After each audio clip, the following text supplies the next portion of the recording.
Olá pessoal, tudo bem? Então, boa noite para vocês. Vamos continuar o nosso trabalho sobre Karl Marx. Espero que tenham gostado do último vídeo, né? Foi sobre a questão das influências de Karl Marx, né? O seu itinerário intelectual, o seu contexto histórico. E hoje, então, nós vamos falar sobre o materialismo histórico, né? E sobre a questão da estrutura, superestrutura, a questão da economia e a questão da filosofia partidária. Espero que vocês tenham é, acesso, né, aos materiais, ao toque de clássicos. Leiam lá o capítulo, a unidade que fala sobre Karl Marx. Procurem vídeos, né, procurem outros materiais. Já tiveram uma boa introdução a partir do Manifesto Comunista. E acho que vamos ter esse encontro hoje, né? Pretendo fazer também na sexta-feira. E na semana que vem mais um. Então, na semana que vem, começaríamos então com Max Weber. Peço que encaminhe as atividades sobre a sociologia do trabalho, né?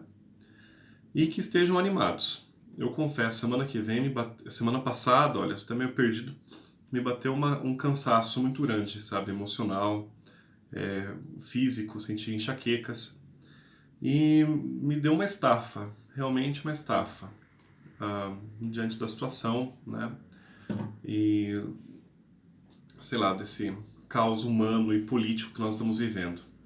Então, ler Marx, estudar Karl Marx, né, e, e, e ver essa situação, né, não sei se motiva ou desmotiva, mas tá bom. Fiz a barba, cortei o cabelo, tomei banho, tô aqui de novo, né? Vamos pra frente. Vamos pra frente. Vamos continuar nossa batalha aí. Bom, então, nós vimos então as influências de Karl Marx, né?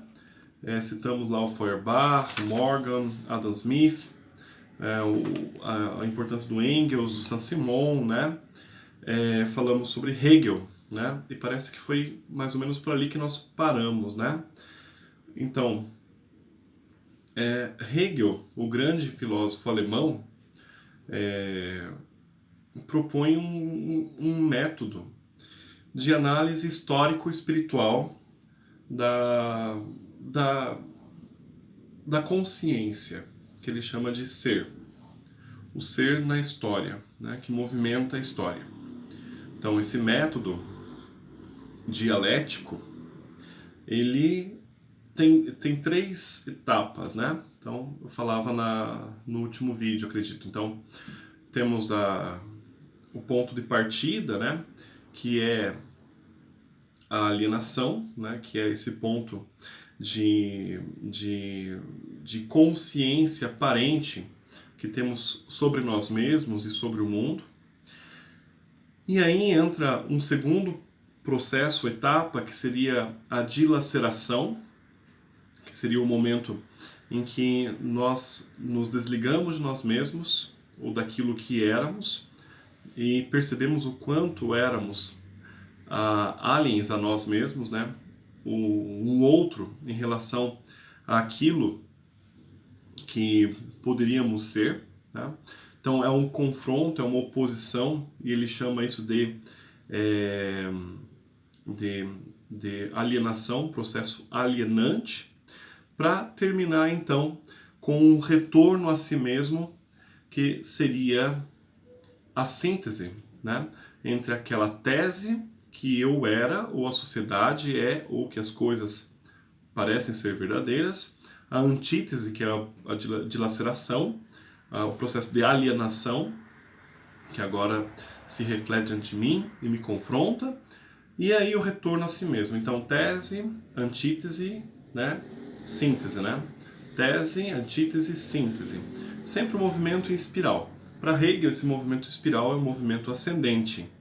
Então, a história estaria num retorno a si mesma, mas não retorno ao que era. Ela sobe, né? Como diria falando de Karl Marx, né, pensando no Lula aí, é outro patamar, né? Então, vamos continuar. O que é o materialismo histórico? Então, Karl Marx ele faz uma releitura do pensamento de Hegel. Tá? Para Karl Marx, né, o plano espiritual, né, de um ser consciência na história, ele não faz sentido.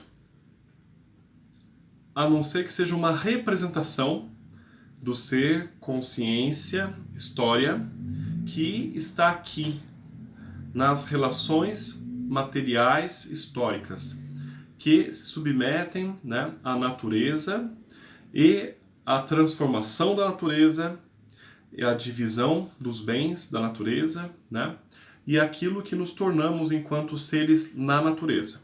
Então, ele parte do idealismo, né, e retorna não ao um si mesmo, que seria um fantasma, que seria uma pura representação, né, um símbolo, mas que seria a própria história enquanto realização, concretização nas relações pessoais e nas relações com a natureza. Por isso, materialismo histórico, né? A dialética histórica hegeliana serve como base, como inspiração, para que Karl Marx faça uma adaptação. E Karl Marx ele diz o seguinte, eu queria ler aqui para vocês, né? Para Hegel, a evolução dialética que se manifesta na natureza da história é somente o reflexo do movimento do conceito em si mesmo. O reflexo do conceito, né? Então, pensar em Deus, né? Retomando aqui o último encontro Feuerbach, né? É um reflexo da natureza que eu vivo, de um ideal que eu vivo, né? Pensar em futuro, né? Enquanto uma determinação, sei lá, de sucesso, de sorte, né? Ou até mesmo de um certo comodismo, né?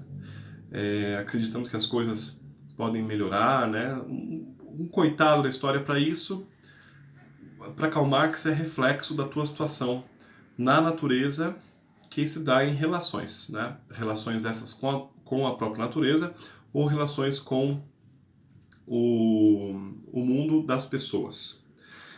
Nós concebemos os conceitos do nosso cérebro de modo materialista, como reflexo das coisas reais, em vez de concebermos as coisas reais como reflexos desse ou daquele grau do conceito absoluto. Então, nós percebemos as coisas como reflexo, ou nós apercebemos, né, ou percebemos as coisas como um conceito material. Aqui tem um filósofo que é interessante, um sociólogo, aliás, né, que é o Pierre Bourdieu, que fala da linguagem simbólica, né? Nós temos outros filósofos também que são alinhavados ao materialismo histórico, né? E que falam muito sobre isso, né? Então, qual que é a percepção que eu tenho de mim mesmo enquanto uma representação, reflexo do que eu poderia ser ou daquilo que já sou? Aquilo que eu poderia ser é alienante a mim mesmo, né? Aquilo que eu poderia ser não é aquilo que eu sou. Sou onde? Nesse dado momento histórico, onde me encontro, como me encontro, com as pessoas que me encontro, né? E estabeleço, então, relações. A produção de ideias são produções da consciência material histórica, não de uma outra consciência que invade a minha pessoa, né? Então, para Karl Marx não existe imanência de um plano espiritual, não existe um estado de graça, não existe uma situação de insight, de, sei lá, de luz que vem de Deus, né? Divina fonte, não existe. O que existe é a real consciência de um retorno a si mesmo na história na qual nos encontramos. Como nos encontramos, né? E nas relações materiais que temos com as pessoas, estabelecemos então relações por meio da natureza que se tornarão as relações materiais ou as relações econômicas. Então, para Karl Marx, falando do materialismo histórico, nós precisamos, primeiramente, excluir a linguagem que é espiritual ou uma linguagem que é simbólica, mas devemos fazer uma releitura de nós mesmos numa linguagem material, numa linguagem, poderia dizer, situacional.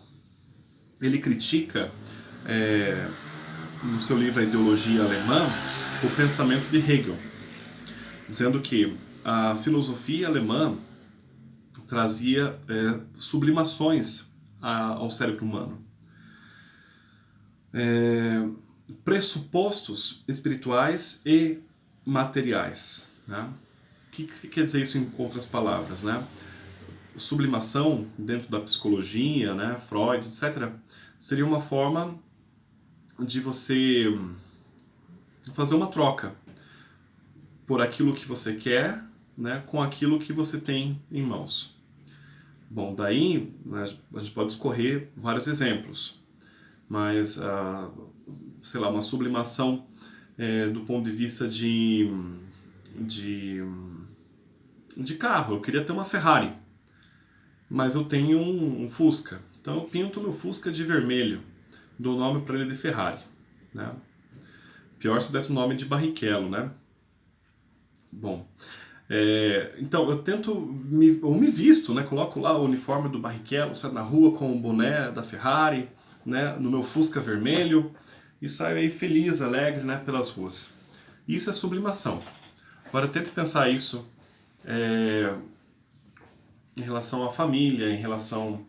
Freud vai pensar muito em relação à sexualidade, né? Vai questionar muito esse processo. Então, a consciência hegeliana, né, de um ser que movimenta a história seria a sublimação dessas relações econômicas, relações materiais, que não vão bem, ou que são manipuladas, né? Ou que são apresentadas de uma forma alienante àquilo que nós somos. Então, é preciso que a consciência, e aí é uma frase do Karl Marx, ela desça, né? Ele fala assim, cadê? A filosofia alemã, né? A filosofia desce do céu para a terra, mas ela deve subir, né, da terra para o céu. O que significa isso? Qual a crítica que ele está fazendo? Então, essa ideia, né, da fé, a ideia da religião, ou a ideia de que as coisas vão dar certo e que o mundo é assim mesmo, tem que se acomodar como ele é algo que desce sobre nós, que se impõe sobre nós. Né? Bom, eu poderia trocar aqui o céu, né, pela televisão, né, ou o céu pelas fake news, né, ou o céu pelo luxo, pelos ídolos que temos aí no esporte, na música, etc. Né? Então, essa forma de ser um outro que eu não sou, vem sobre mim, né? E tenta se impor sobre mim. E Karl Marx faz um convite contrário, oposto, de que a partir da terra, né, ou a partir da situação histórica, material, econômica que temos, nós possamos elevar isso, né, a uma outra situação, né, uma outra forma de consciência, que parte da matéria, que parte da natureza, que parte daquilo que somos. Com isso ele está usando, claro, uma alegoria. Né? Não acredita que exista o céu lá, então levar a nossa expectativa para Deus. Não está pedindo para a gente rezar, né? Que é o que a gente faz nas igrejas. Então a gente vai para a igreja e apresenta nossas orações da terra para que chegue até os céus, né? E no Pai Nosso nós dizemos: seja feita a vossa vontade na terra como nos céus, né? Bom, para Karl Marx, então, essa alegoria de céu é a alegoria da consciência hegeliana. Bom, até aqui está claro. Então, o que é materialismo? Né? Materialismo depende da natureza, matéria. A gente está nessa matéria, nós somos o fruto de um processo histórico das relações materiais que temos na natureza. Natureza que implica bens, né? E que implica pessoas, tá? Então, saindo da questão do conceito de materialismo histórico, né? A gente começa agora a partir para o conceito de organização da matéria. E aqui nós temos alguns elementos, né, básicos, né? Primeiro temos a relação com a natureza, então o acesso aos bens, né? E ele fala de matéria-prima, né? Ele usa essa terminologia, a gente vai falar no próximo encontro mais sobre isso, né? E o contato que temos com essa matéria-prima, né? Esse contato estabelece numa comunidade, num conjunto de pessoas, né? Num grupo, que tem relações de produção com a matéria-prima. E dentro dessas relações de produção, existem então as forças produtivas. E essas forças, elas estão associadas àqueles que têm maior acesso à matéria-prima e que têm maior acesso aos meios de produção. Então veja, são alguns conceitos, né, que Karl Marx, a partir da economia, traz para a filosofia para dar corpo, né, ao seu conceito de materialismo histórico. Então, matéria-prima, o acesso à matéria-prima, a forma de transformar essa matéria-prima, então, que seriam as ferramentas, né, os meios de produção. Aí existem as forças produtivas, aqueles que têm maior acesso e como têm acesso a essa matéria-prima. Tem aqueles que não têm acesso, e vai ser o assunto da semana que vem, ou melhor, do próximo encontro, aí sobre a luta de classes, né? E existem as relações de produção, tá? Então, esse aqui é o pano de fundo, tá? É o que existe na natureza, matéria, processo histórico, e esse processo histórico ele só pode ser interpretado à luz das relações de produção, das forças produtivas, das ferramentas, matéria-prima, ok? Os homens que desenvolvem a sua produção material e as suas relações materiais transformam junto com esta sua realidade também o seu pensamento e os produtos do seu pensamento. Então aqui nós vamos para um terceiro ponto, né? O primeiro de Hegel ao materialismo histórico, do materialismo histórico aos elementos que compõem esse contexto histórico, e agora o terceiro ponto, que seria a produção do pensamento.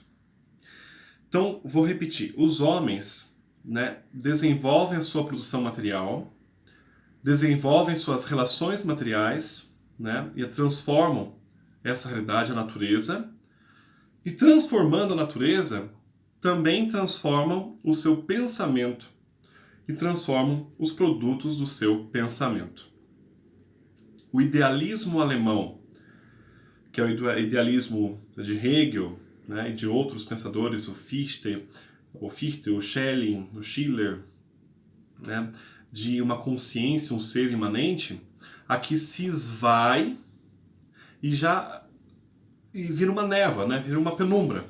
E nós nos aproximamos agora ao conceito de ideologia. Ainda vou deixar um pouco de lado o conceito, mas eu sei que vocês já estudaram no Manifesto do Partido Comunista, né? Então, o que seria a ideologia? Seria o produto do pensamento, né? Ou o produto do que foi pensado a partir dessas relações econômicas. Relações entre a matéria, que é a matéria-prima, que é a natureza, e as forças produtivas. Mas aqui, no conceito de ideologia, uma imposição daqueles que têm maior contato com a matéria-prima, com os meios de produção e que conseguem transformar mais a natureza. E transformando essa natureza, eles atingem um grau de pensamento e tentam impor esse grau de pensamento ou essa forma de pensar, de ser, né, no pensamento, para aqueles que não têm o acesso à matéria-prima, que não têm os mesmos meios de produção. Sei lá como a gente poderia dar um exemplo, né? Mas pensa num trabalhador. Então, vamos dar um exemplo bem simples, né? Pensa um trabalhador que mora no interior aqui de Ponta Grossa, num sítio, e o que é a natureza para ele? É uma coisa imensa, mas ao mesmo tempo ele não tem o pensamento, né? Ou não tem um manual de instruções, como diria o Bacon, saber é poder, né? Conhecimento da natureza, não tem domínio sobre a natureza. Ele conhece algumas coisas. Ele tem acesso à água, ele caça, ele pesca, ele planta. Com o que ele faz isso? Com aquilo que o pai dele mostrou para ele. Tá vendo?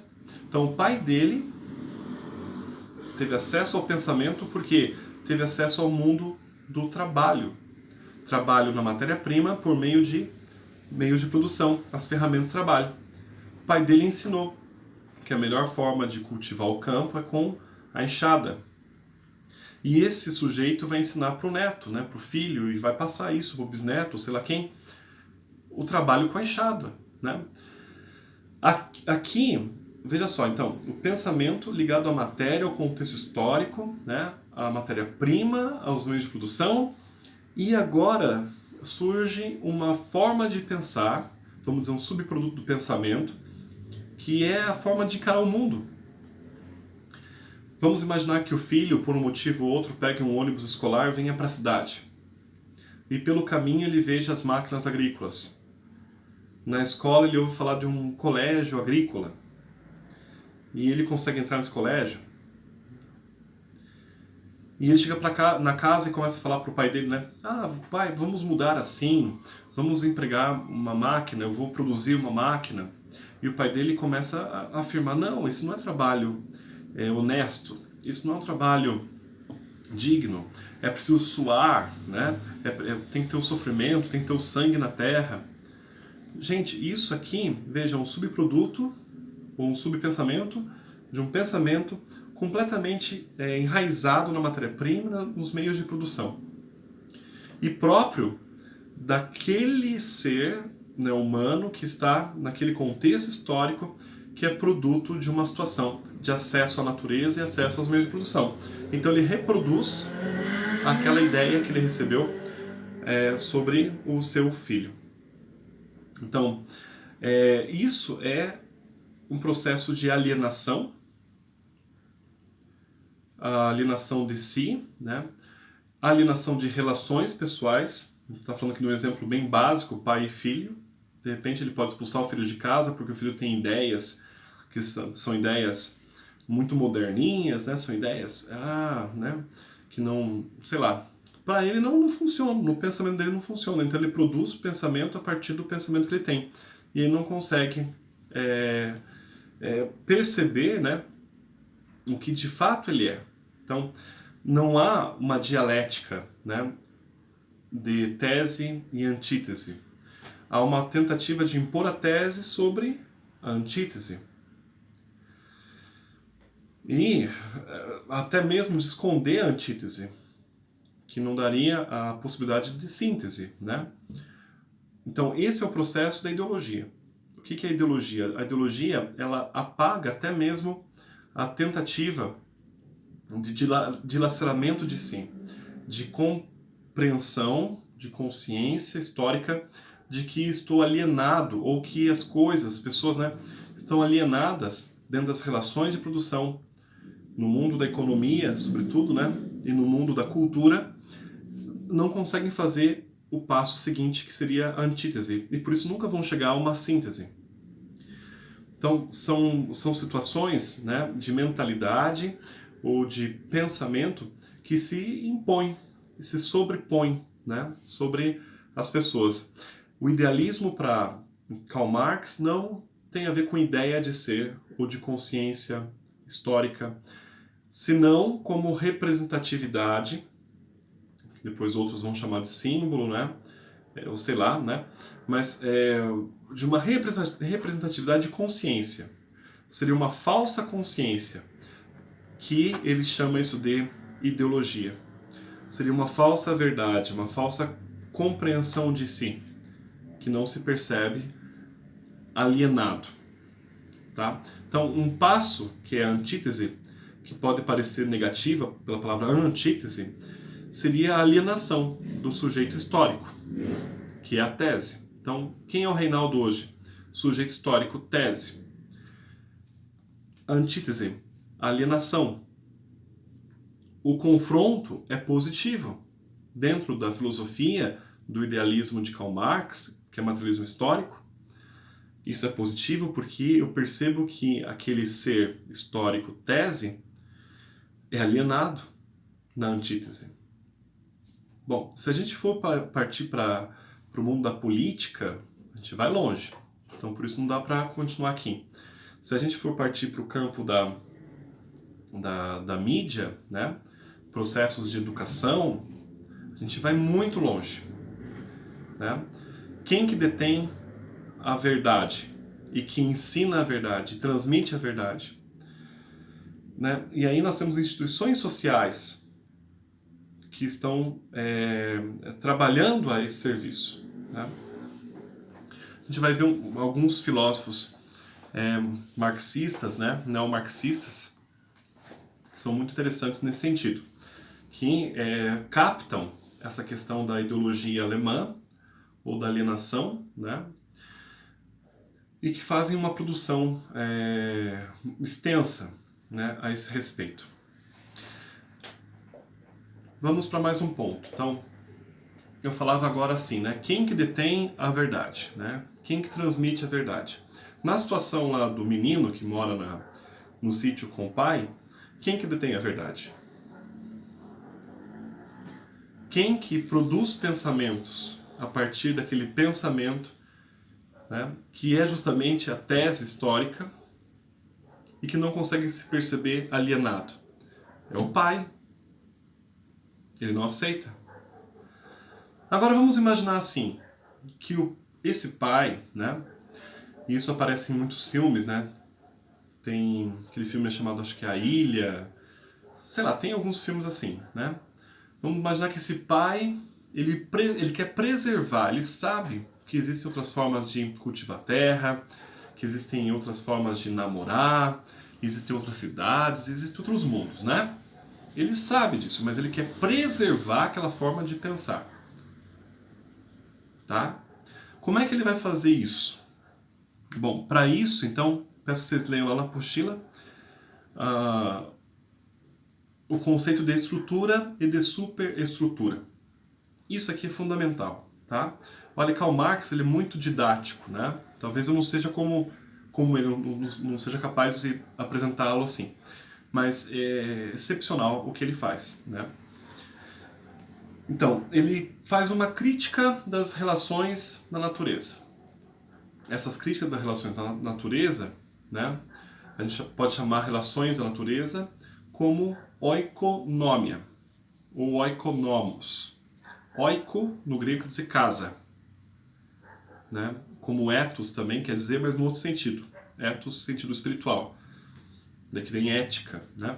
E oiko é sentido natural, matéria. Então, nomia, lei, né? As regras. Então, o que seria a economia? Seria a forma que nós temos de nos relacionarmos com a natureza a partir de determinadas leis. Somente pela economia, é o que o Karl Marx vai falar pra gente, que é possível compreender o resultado do processo histórico. E aí dá um passo a mais, mudar o processo histórico em vista de um futuro histórico material. Ok? Não no sonho de como seremos, né? Mas a partir de atitudes práticas, que para ele vai ser a política. Política no sentido partidário. Ou seja, o que é partido? Quando eu tomo partido por alguém por alguma coisa, é porque eu tenho afinidade àquilo. Então, antes de chegar a isso, né, a questão política do partido, ele apresenta pra gente o conceito de superestrutura e de estrutura. Então, o que é a estrutura? Né? A estrutura são as condições de produção. Então, no caso lá da casa do menino e o pai, né? Quais são as condições? Eles estão limitados pela mata, né? O pai tem ali um celeiro pequeno, 4 vacas, né? Eles tiram leite, produzem seu próprio queijo, fazem até iogurte, sei lá o que eles fazem. Tiram leite, né, com um baldinho, vão pescar no lago, é isso aí. Essas são as questões de estrutura. Quem que é o dono da propriedade? Né, o senhor da propriedade? É o pai. O que o filho é? É, de certa forma, uma propriedade do pai. Karl Marx na frente vai falar isso de prole. Né? O que é o proletário? Né? É aquilo que é dependente. Dependente de quem é dono da produção. O único sentido está aí, né? É muito claro. Né? Tem a vida, mas a vida depende do pai. Esse pai, então, vendo essa estrutura, né? Ele tem uma consciência, uma tese. E ele percebe a alienação. Ele sabe que na chácara do vizinho, lá, alemão, holandês, sei lá o quê, eles têm internet na casa, eles têm televisão, eles têm rádio, eles viajam, né? Eles têm amigos, até para a Europa já mandaram filho para estudar. Mas o pensamento histórico do pai quer impor ao filho essa tradição, essa continuidade de atrelamento, como eu posso dizer, de dependência da prole em relação ao dono da matéria-prima, tá? Olha só, ainda nem usei o conceito de capital, né? Então, as relações que se estabelecem entre aquele que detém a matéria-prima e aquele que é dependente, a gente vai chamar isso de superestrutura. Uma coisa é a relação básica, né? Então, a relação do trabalho, a relação no meio de produção, as ferramentas e a natureza. Agora, entre os homens, né, entre o pai e o filho, aparecem formas de pensar que são subprodutos do pensamento daquela situação que está estagnada, que está estática e que para o pai é cômoda.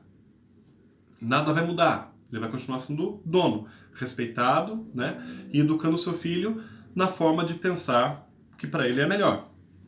Isso, a transmissão desses conteúdos que são por meio da educação, por meio da religião, por meio da lei do direito, Karl Marx chama de superestrutura. Então, as relações sociais, dentro do conceito de estrutura e superestrutura, elas precisam estar em conformidade com a produtividade material. Então, se há uma produção espiritual, que na verdade é uma representação de ideologia, que tenta afastar o ser crítico, né? Que se sinta um alien, ou alienado, né? Então, para afastar esses processos de transição de tese para antítese e síntese, que seriam movimentos da história, a superestrutura, ela cria como se fosse um casulo, sei lá, uma redoma, né? Para proteger e para impor valores de consciência social, político e, entre aspas, espiritual. Espiritual tem valores de ética, de política, de religião, né? E de leis, da autoridade. Então, quem manda aqui? Né? Quem diz o que é certo, o que é errado, etc. Eu estou gravando muitas aulas lá para o ensino médio e eu estava falando sobre o hinduísmo, né? Sistema de castas. Então, embora a Índia tenha se transformado num país com voto, né? República democrática, não sei muito bem como eles definem, mas de intolerância religiosa, laico, né? É um país em que ainda perdura o sistema de castas, né? E os párias não têm o direito a criticar. E acreditam, e não têm o direito porque acreditam que não têm o direito. Então veja, a estrutura no sistema de castas é o Parya, né, o Dalit, que olha para o Brahmin, e o olhar lá, né, da terra para o céu, né, é de que ele está no paraíso porque merece. O olhar de quem está no céu, olhando para a terra, é de que ele está no inferno, na terra, porque ele merece. E essa é a tese. Não existe antítese. E se não tem antítese, não tem síntese, não tem movimento da história. Então a estrutura econômica da sociedade é a base real para se compreender a superestrutura, que gera ideologia, que provoca alienação política e que faz perdurar, né, as injustiças que eu falava no último encontro, que o Karl Marx denuncia, que é a miséria, que é a fome, e que a prevalência, sei lá como falar isso, o domínio, né, dos medos, dos pavores, por causa da religião, etc. Karl Marx, ele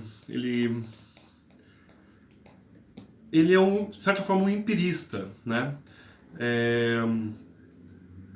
Um empirista do idealismo. Porque ele transforma o idealismo num conceito, numa representação, num símbolo. Ele transforma a história em relações materiais contextualizadas, e aquilo que é presente, na verdade, é fruto de um processo, né? É efeito causado por um processo do passado, um processo de relações históricas, né? E ele olha para o futuro como um processo de transformação, de dialética, né? Que ele vai chamar isso de luta de classes. Para Karl Marx, então, esse empirista, ele faz algo que remete a Hume e a Kant, tá? E a outros filósofos, né, que tentaram resolver o problema do racionalismo e do empirismo. Então, no empirismo, né, nós temos lá Bacon, Locke, Hobbes, né, temos o Hume, e todos eles, aí, de certa forma, criticam a relação racional da ideia, né, do inatismo, para eles não existe. O Hume fala de uma relação de imanência com o objeto, mas essa relação procede de um método de associação de ideias. Para Kant, né, a sensibilidade, o contato com o objeto, então, contato com o mundo, é importante, mas ele se submete a categorias racionais. Então ele vem em defesa, tanto do racionalismo como do empirismo, ao oferecer o juízo sintético a priori, né? E aqui o Marx, ele derruba completamente essa ideia de racionalismo, inatismo, e defende imanência com a natureza, com o objeto, e história enquanto materializada nas relações com a matéria-prima, com os meios de produção, e aí estrutura, superestrutura, como eu estava falando. Por isso, para Karl Marx, fica nítido que fazer filosofia está longe de ser uma contemplação platônica. Fazer filosofia está longe de ser uma forma de idealizar as coisas, né? Promover processos de raciocínio intelectuais, né? Contemplativos, espirituais, não. Para ele, teoria filosófica procede da praxis, do contato com um objeto, com a natureza. Teoria é subordinada à praxis. Então, antes de você pensar sobre algo, uma situação política, religiosa, educacional, né, pedagógica, você tem que olhar para o que está acontecendo. Você tem que fazer uma análise econômica, de relações de produção, de bens, acesso aos bens, a matéria-prima, fazer catalogar, né, ou fazer uma pesquisa de verificação daquela situação material, daquele momento histórico, que é um momento fruto da natureza, né, e das relações que temos com ela. E a partir da visualização, da reflexão, a partir da praxis, se estabelece a teoria. Por isso que nós vamos ter, então, essa manifestação de Partido Comunista, né, e de Revolução do Proletariado e outras concepções que, a priori, para quem é leigo na leitura de Karl Marx, né, pode achar até que é um fanatismo, né, é exagerado, ou é muito radical. Bom, na situação histórica em que ele se encontrava, por onde ele passou e as perseguições que ele sofreu, né, interrogatórios e a vivência na miséria que ele teve em Londres, dentro de um contexto da Revolução Industrial, essa era a praxis, essa era a realidade. Eu não queria sonhar com um mundo cor-de-rosa, não quero ser aqui machista, sei lá o que, desculpa a expressão, mas num sonho, no mundo, né, num sonho banhado a ouro, né, sonho d'oro, né, como a gente fala em italiano. Não. Ele queria, a partir daquela situação, mudar. E aí que nós temos o ponto de partida para muita gente aí fora que estuda Karl Marx, que é o comunismo, que é a política. Mas veja, para chegar até aqui, né, nós estamos aqui resumindo as teorias dele e da forma como consigo e como vocês estão lendo. Nós tivemos aí 2 encontros, né, o Manifesto do Partido Comunista, leituras, né, para agora tentar falar sobre o que é luta de classes. Não é à toa que aqueles que não se empenharam na leitura da ideologia alemã, né, e foram direto para o Manifesto do Partido Comunista, né, e se tornaram comunistas sem leitura ou conhecimento de Karl Marx, acabaram fazendo do pensamento do comunismo, do marxismo, né, uma filosofia doutrinária, né, com função, posso dizer, talvez partídica, uma filosofia a serviço do partido. Mas veja, fique bem claro, filosofia ou teoria nasce da praxis. Infelizmente tem gente que não tem o contato com a praxis, não tem contato com a realidade e tem contato com a teoria. Uma coisa está ligada à outra, né? É um bumerangue. Da praxis a teoria, da teoria o retorno à praxis. Quem não tem um percurso saudável, né, de praxis a teoria, e uma teoria que transforma a natureza, transforma as relações de produção, transforma as relações econômicas, para melhorar, né, a praxis, o fato histórico, ou o produto social histórico, né, vai acabar se perdendo nesse caminho. E aqui nós vamos ter, então, pensadores políticos, né, associados ao marxismo comunista, ditatorial, etc. Mas eu vou deixar isso aí para o final do fim dos tempos, tá bom? Na próxima semana... de novo, semana, que eu passei uma semana aí do cão. Mas no próximo encontro, então, falar um pouco sobre essa questão da passagem do capitalismo ao comunismo, né, a questão da religião, voltar a falar de alienação, tá joia? Abraço para vocês, fiquem bem, né? Fiquem em paz e abraço para cada um mesmo, tá? Vocês fazem falta e a gente continua aí na luta. Por favor, façam um trabalho e me enviem sobre sociologia do trabalho, tá joia? Até o final do mês, sei lá quando que eu marquei, né? Mas vão preparando e vão me enviando, tá?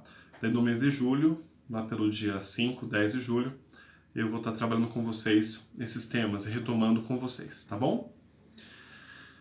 Tchau, fiquem bem.